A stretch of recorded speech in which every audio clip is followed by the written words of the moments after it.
Now, with some overview of the white matter and gray matter of the spinal cord, I want us to turn to a very important consideration, and that is understanding what we find at each level of the spinal cord. And here's, I think, a very helpful figure.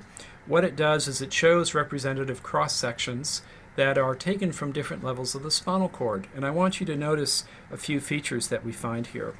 Essentially, what we find is that in the region of the cervical spinal cord and also in the lumbosacral enlargement region, we see an expansion of the amount of gray matter that's present in the ventral horn.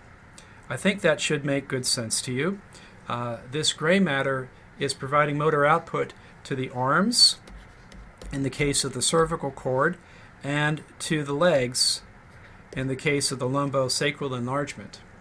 So more neurons, more local circuits means more gray matter volume that's governing what we do with our appendages, our arms and our legs.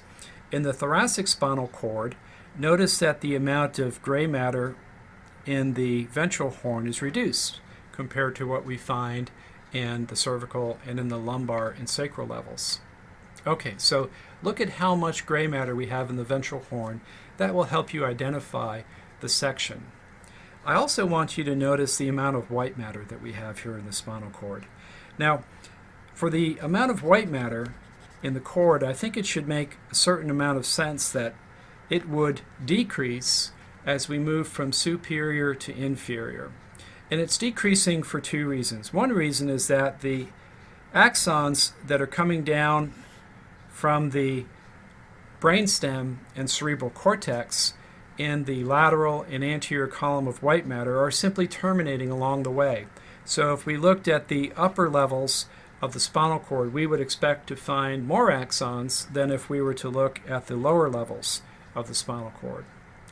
Now, for a similar reason, our ascending pathways that are sending signals, let's say about pain and temperature or mechanosensation up through the spinal cord, are collecting at various levels, and as a consequence, in the superior segments of the spinal cord, we have more axons conveying ascending sensory signals than we have at more inferior levels.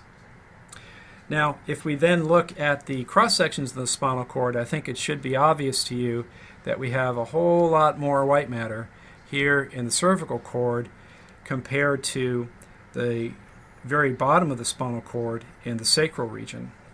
So look for the amount of white matter that we find, and we see that there is more white matter at the upper levels than in the lower levels. Now, one key difference that I want you to look for is the lateral margins of the gray matter of the spinal cord. You'll note that in the thoracic cord, there is a lateral protrusion from the gray matter right near the junction of the ventral horn and the dorsal horn. This is a feature that we call the lateral horn. And this is a distinctive feature of the thoracic spinal cord.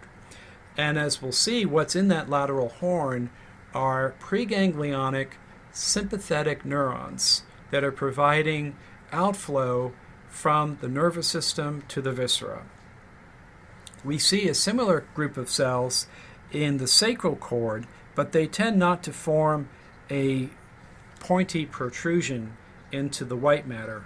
And at that level, we don't call that a lateral horn, but we do recognize another collection of preganglionic visceral motor neurons. Only in the sacral cord, they're parasympathetic, whereas in the thoracic cord, they're sympathetic. All right. Another key distinction that we need to make when we look at the spinal cord is in the region of the dorsal column. So remember, the dorsal column is what we find out here, with dorsal being shown to the top of the image and ventral or anterior to the bottom. What I want you to notice is that in the dorsal column, there is more white matter in the cervical region compared to the lumbosacral enlargement for reasons that I just illustrated for you.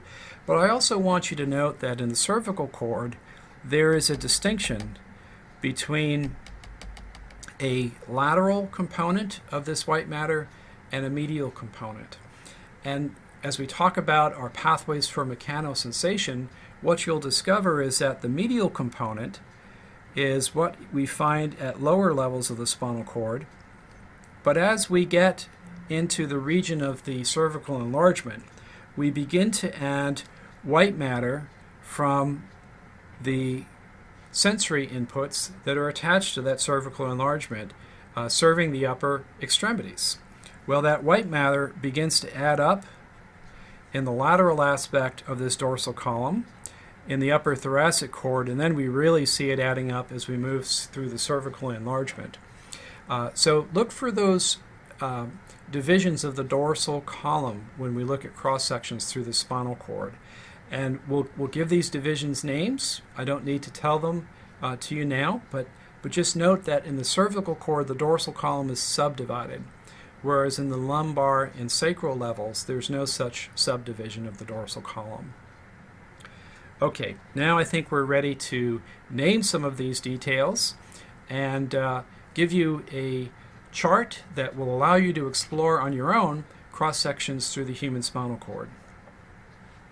So this is a chart that lays out for you some important internal features in terms of gray matter and white matter. And for white matter, I'm giving you the names of some of these important tracks or pathways that we will talk about in detail when we talk about mechanosensation and our systems for pain and temperature. Well, let me orient you to this chart. We have a list of internal features of the spinal cord in columns, and then our spinal cord segments organized according to cervical, thoracic, lumbar, sacral, and the one coccygeal segment. And what I've provided for you is a check mark to indicate that that gray matter structure is present. So as you've just seen, in an array of cross-sections, the dorsal horn is present in each level of the spinal cord, as is the ventral horn. Okay? So we have a check mark for each of these longitudinal divisions of the spinal cord. The lateral horn is that special feature indicative of the preganglionic sympathetic neurons, and that's only found in the thoracic cord. So please note that. The lateral horn is a feature of the thoracic cord. Now, the rest of this chart pertains to white matter. So just with respect to the overall abundance of white matter, as I've suggested, there is less and less white matter as we proceed from superior to inferior.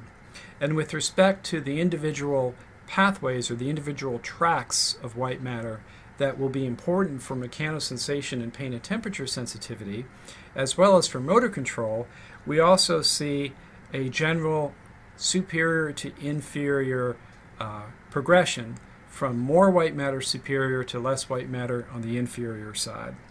So these terms here, gracile tract, cuneate tract, these are the pathways that we find in the dorsal column.